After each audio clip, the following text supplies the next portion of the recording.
Salut à tous les comiens, c'est le journal hebdomadaire de votre lycée préféré. Aujourd'hui, vu qu'il y a la fête des sciences, on s'est dit, bon bah écoute, pourquoi pas parler de sujets un petit peu plus scientifiques. Mais paniquez pas, hein, on va pas s'ennuyer. Et puis en plus, j'ai ramené un invité. Déjà, je vais vous demander de vous rappeler quand vous étiez petit, que vous regardez Naruto. On sait tous qu'on a déjà essayé de l'imiter, surtout sa capacité du clonage là. Attendez, je vous montre. Fox. So this is it. If you ever lay a hand on my sensei, I'll kill you! Shadow Clone Jutsu!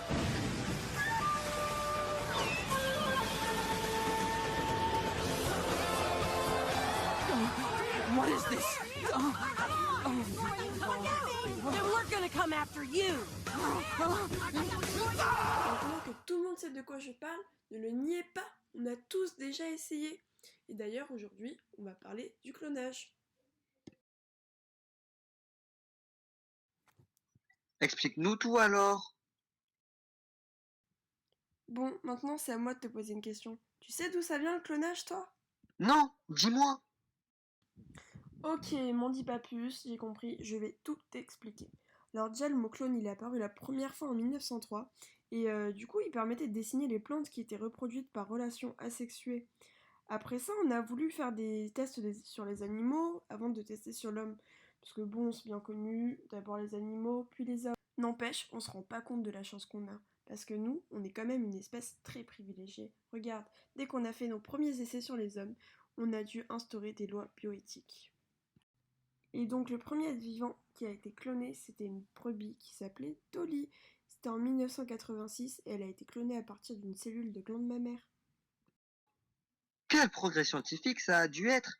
Mais attends, tu nous as toujours pas expliqué comment fonctionnait le clonage. Et puis, ça a dû être effrayant comme progrès. On a forcément dû instaurer des limites. Que disent les lois? Comment le monde voit le clonage? Eh mais t'es pressé toi aussi. Bon, en fait, tu vois, si tu veux, au début, le clonage humain, il a dû faire face à deux obstacles, le scientifique et l'éthique. Tu vas me dire, mais c'est logique, regarde le projet révolutionnaire que c'est. Bah je veux bien, oui. Mais du coup, à cause de ça, c'est interdit dans de nombreux états et la science, elle n'évolue pas trop, tu vois. Est-ce que tu t'en rends compte que même la Déclaration universelle sur le génome humain et les droits de l'homme de l'UNESCO a déclaré que le clonage humain était une offense à la dignité humaine? En tout cas, nos amis les Français sont à plus de 70% à être scandalisés par le clonage. Il y en a 10% qui n'ont pas d'avis et 19 autres qui s'y intéressent. Pourquoi sont-ils aussi scandalisés? Pour eux, c'est normal d'être scandalisés, tu comprends? Il faudrait laisser la nature faire les choses. Il y en a qui ont peur d'un développement de commerce d'êtres humains. Il y en a encore qui trouvent ça immoral et même ils ont peur d'une dérive eugéniste et ce que ça pourrait rendre sur le long terme. C'est des arguments qui tiennent la route. Au final, ils ont tout simplement peur de l'inconnu. D'ailleurs, explique-nous, qu'est-ce que c'est que le clonage et comment ça fonctionne? J'ai entendu dire qu'il y avait deux clonages qui existent et de multiples façons de créer un clone. C'est vrai ça? Deux types de clonage, le reproductif et le thérapeutique. Alors le reproductif, il consiste à reproduire exactement un être vivant. Du coup, c'est celui qui est interdit et qui est très critiqué. Et à l'inverse, t'as le thérapeutique qui est que dans le domaine médical, qui permet de créer un matériel vivant dans le but d'une greffe par exemple. Mais celui-là aussi il fait polémique, hein, parce que pour certains, ce mode de clonage consiste à créer un être vivant pour ensuite le détruire. Bon, et si on s'intéresse aux techniques de production d'un clone, il en existe des tonnes. Par exemple, rien que pour le clonage reproductif, je peux t'en citer 4. Dissection d'embryons, séparation des cellules d'un jeune embryon, transfert de noyaux de cellules embryonnaires et encore transfert de noyaux de cellules adultes.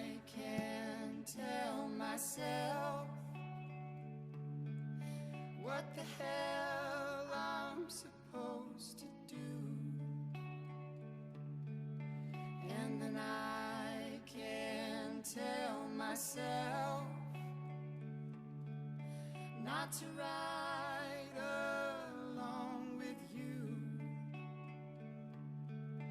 I had all and then most of you, some and now none of you. Take me back to the night we met. Waouh! Mais ça a l'air presque simple. Mais j'imagine que ce n'est pas le cas. Mais tout de même, je comprends que ça fait un peu peur. Mais je trouve ça plutôt bien, moi. Bah disons que c'est assez pour et c'est contre comme chaque nouvelle idée. Tu vois par exemple le clonage reproductif, ça pourrait ouvrir mais tellement de perspectives au niveau médical, rien que ça, on pourrait sauver plein de vies avec des clones. On pourrait par exemple cloner un enfant malade pour l'aider au mieux, tu t'en rends compte? Tu vois, toi aussi, tu trouves que c'est pas mal. On peut donc dire que c'est un très bon truc pour le progrès scientifique. Oui, plus ou moins, je te dirais. Parce qu'en soit, ça fait permet d'avancer la recherche scientifique. Tu vois, on pourrait trouver des traitements à des maladies génétiques et infectieuses. On pourrait aider les couples souhaitant des enfants, les homosexuels, les personnes célibataires même, puis tout simplement les personnes stériles. Mais il y a tout de même des problèmes si le clonage n'est pas utilisé correctement. Quel problème? Regarde, est-ce que tu connais le film Gataga? Non? C'est quoi?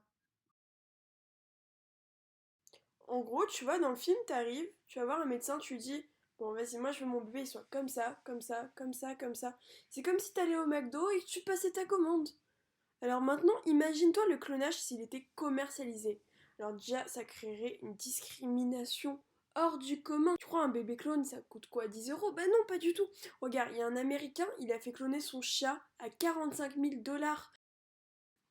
Du coup, je sais pas pour toi, mais moi pour ma part, j'ai pas 45 000 $ à donner pour un clone. Tu sais pourquoi il a fait cloner son chat en plus? C'est parce qu'il était mort. Comment dire? C'est un peu glauque, non? Cloner des personnes mortes. Du coup, ouais, bah oui, on rentre direct dans une ambiance un peu morbide et tout. Et tu sais, c'est quoi le pire? C'est qu'il y a plein de sectes qui sont d'accord pour ça. Par exemple, la secte des Raéliens, ils veulent accéder à la vie éternelle par le clonage. C'est bien pour ça que le clonage doit connaître des restrictions. T'imagines, toi, si tout le monde pouvait cloner son enfant à sa guise? Ça deviendrait tout de suite très bizarre. Je vois. Si on donnait naissance à des clones humains, ça poserait de nombreux problèmes d'ordre éthique. Dire que je voyais que les côtés positifs. Déjà, toute la notion du mot famille serait remise en cause. Par exemple, un clone, on ne pourra jamais le considérer comme un membre de la famille, à part pour toi, si t'as un clone dans ta famille, logiquement, ce sera un membre de ta famille. Mais il faudrait créer un nouveau statut, du coup, pour pas qu'il se sente rejeté par la société. Par exemple, en remplissant ce papier d'identité, il devra cocher la case clonée. Je ne suis pas sûr qu'un clone apprécierait être vu comme un cloné. Pour moi, malgré ce statut, il se sentirait isolé. Ouais, moi je partage ton avis, mais bon, c'est toujours mieux que d'être utilisé à des fins immorales. T'imagines si on voulait améliorer l'espèce humaine par le clonage en créant une sorte d'élite, en clonant les personnes les plus intelligentes ou avec des capacités physiques hors du commun? Est-ce qu'il y a d'autres points négatifs? J'imagine bien. Bah, c'est sûr que des points négatifs, il y en a plein d'autres comme des points positifs. Déjà, regarde, les religions par exemple. Le clonage humain, c'est condamné pour eux.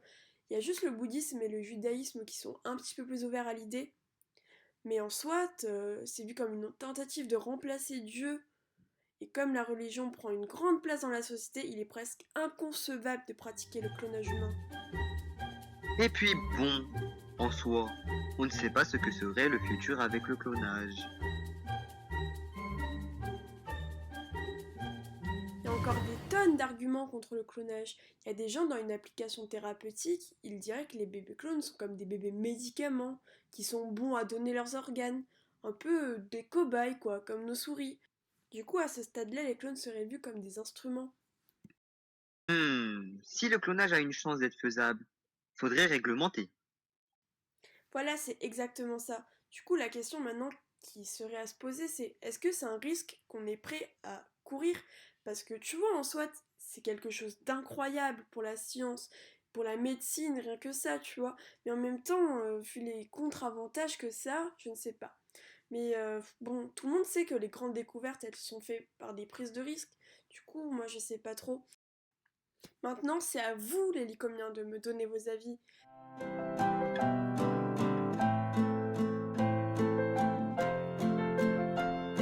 C'était le journal hebdomadaire de votre lycée préféré.